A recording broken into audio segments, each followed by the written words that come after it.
We have a pretty good idea what the immediate future of bikes holds, but what happens after that? Here are 5 technologies we'd like to see put to good use on 2 wheels. Regular carbon is old hat these days.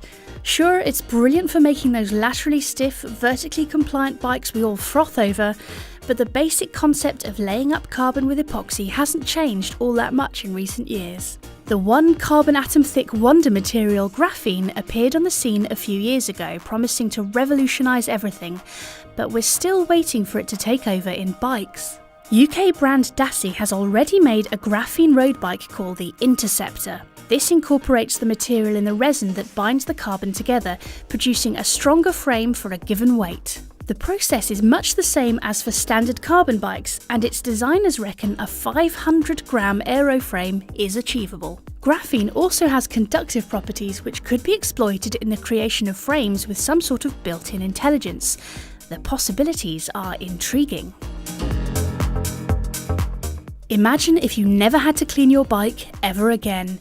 How amazing would that be? Various non-stick and water-repellent coatings have been around for years, so why couldn't we have them on our bikes? Back in 2014, Nissan treated a car with something called Ultra Everdry, and it seemed like mud just wouldn't stick to it. The problem with such coatings is that they need regular application to work, so they're not really a labour saving. A permanent non-stick finish for bikes would be a godsend for winter riding, and what a difference it would make in cyclocross. Washing bikes in winter is an unpleasant task, and one that can actually damage your pride and joy if you do it wrong and blast water into your bearings. The bike of the future might just need a quick shake for all the mud to slide off. We've already got wireless gear shifting on the road, and it will certainly appear on mountain bikes soon enough, but what about the rest of your bike's components? Brakes, droppers and suspension could all be controlled wirelessly, making for cleaner, more user-friendly designs. Magura has already made an electronic dropper called the Viron, although a hefty price tag and lack of user-friendliness mean it's not been terribly popular.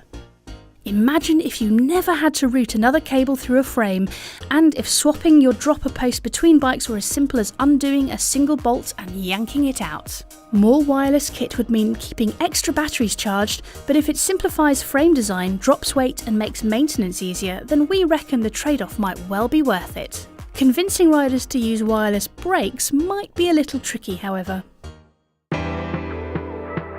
Modern mountain bike suspension is pretty incredible, combining lightweight with truly impressive performance. At the moment, on-the-fly adjustments tend to be limited to climbing lockouts and the like, but what if you could precisely adjust damping as you rode? Fox's never quite available live valve promises to offer something along these lines, but what we'd really like to see is a true magnetorheological damping setup as found on certain supercars like the Audi R8. Magnetorheological systems use a damping fluid containing tiny magnetic particles whose behaviour can be controlled by electromagnets. By precise adjustment of a magnetic field, the viscosity of the fluid can be altered. In practice, this means you could radically adjust the feel of your suspension with the flick of a switch, or a computer could manage its behaviour for optimum performance. Like electronic gears, such a system would need to be powered, and that brings us to our final piece of tech. Piezoelectric materials generate a voltage when they are subject to mechanical stress, and this phenomenon can be exploited in some interesting ways.